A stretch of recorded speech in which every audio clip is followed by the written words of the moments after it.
এই বউয়ে জামাইয়ের নুনু কেটে নিচ্ছে। এখন রাজ্যের যে হাল, এই নুনু কেটে নিলে যাবে কেমনে দিনকাল। শুনেছি নুনু কেটে হাতে নিয়ে টিকটক ভিডিও বানাচ্ছে। না, এ হতে পারে না। আমার রাজ্যের একজন সাধারণ মানুষের নুনু যদি নিরাপদে না থাকে, তা আমি রাজা চন্ডবালী নুনু কিন্তু নিরাপদে নাই। এই কি ব্যাপার, মহারাজ কি ঘাস কাটবার গেছে নাকি? এলাও আইতাছে নাকি? হুঁশিয়ার, সাবধান, মহারাজা চন্ডবালী হাজির। কই গো, একটু হুনে যাও, কি হয়েছে তোমার, কেন করো না রাও। কই গো, একটু হুনে যাও। খামোশ! কুল কুল ঠান্ডা মহারাজ। এ মহারাজ চন্ডবালী এত রেগে গেলে তো হবে না, রাজ্য চলবে না তো। খামোশ! 1.5 টাকার মন্ত্রী, আমার রাজ্য কিভাবে চালাবো এটা তোর বলতে হবে না। তোর কথা শুনে আমার মুতা ধরে গেল মন্ত্রী। মহারাজ মুদ্রা আপাতত আটকাই রাখেন, কারণ এই রাজ্যে মুতা নিষেধ। চুপ কর বিয়াদব! আমি রাজা চন্ডবালী মুতে বুড়িয়ে আমার রাজ্যে বন্যা বসিয়ে দেব। তোকে বলতে হবে রাজ্যের খবর কি বল।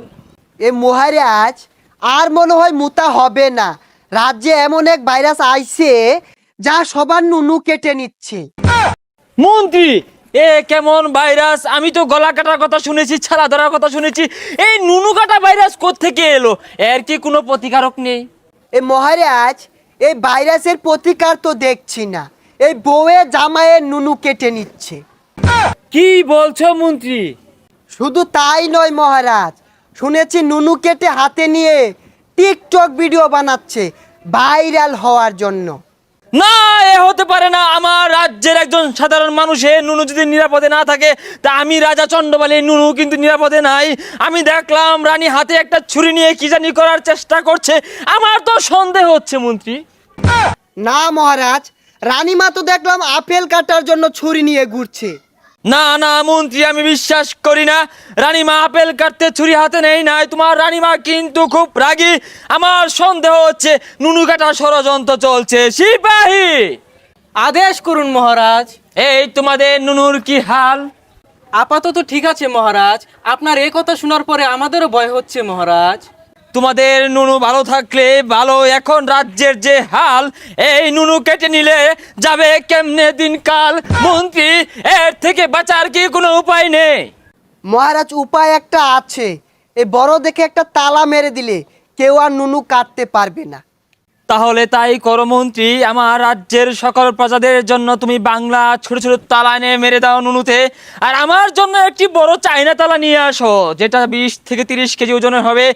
কেননা আমার রাজ্য থেকে যদি আমার নুনু হারিয়ে যায়, তাহলে সবাই বলবে চন্ডবালী হচ্ছে নুনু কাটা রাজা। এই মহারাজ এই এত বড় তালা মারলে আপনারটা তো ছিঁড়ে পড়ে যাবে। তাও তো কথা। তাহলে আমি কি করব মন্ত্রী মশাই? আমি সিদ্ধান্ত নিয়েছি, আমি রানীমাকে তালাক দেব। মহারাজ এ কি বললেন, রানীমাকে তালাক দিবেন? রানীমাকে তালাক দিলে তো আপনাকে ইয়েতিম রাজা বলবে। তাও ভালো মন্ত্রী, আমাকে এতিম রাজা বলুক, আমার কোনো দুঃখ নেই। আমি এই দাজ্জাল রানীকে রাখবো না। আমার নুনুটা যে শেষ সম্বল মন্ত্রী। মহারাজ এটা কেমন করে হয়? সেনাপতির বউ থাকবে, প্রজাদের বউ থাকবে, রাজা মশাইয়ের বউ থাকবে না, এটা তো হয় না। মন্ত্রী, তুমি বুঝতে পারছো না? বউ থাকার থেকে জরুরি হচ্ছে নুনু থাকা। আমার রাজ্যে ঢাক ঢোল পিটিয়ে তুমি ঘোষণা করে দাও, এই চন্ডবালীর রাজ্যে কারোরই বউ থাকবে না। আর যার বউ থাকবে, যদি তার নুনু কাটা পড়ে, সেই দায়ভার কিন্তু আমি নেব না মন্ত্রী। ঠিক আছে মহারাজ, এই সিপাহী সারা রাজ্যে ডেরা পিটিয়ে দাও, কারো বউ থাকা যাবে না। এই চন্ডবালীর রাজ্যে এই প্রতিবন্ধী বিছুনলাকে কে রেখেছে? 1.5 ঘন্টা ধরে পাক্কুন পারছি, একটু বাতাসও করছে না। এই নুনু কাটার গল্প শুনে আমার শরীর যে ঘেমে গেল। ইচ্ছি মহারাজ। শুনুন শুনুন শুনুন, মহারাজার আদেশ, এই রাজ্যে কারো বউ থাকা চলবে না। আর যদি কারো বউ থাকে, নুনু কাটা পড়লে এর দায়ভার কিন্তু মহারাজা নিতে পারবে না।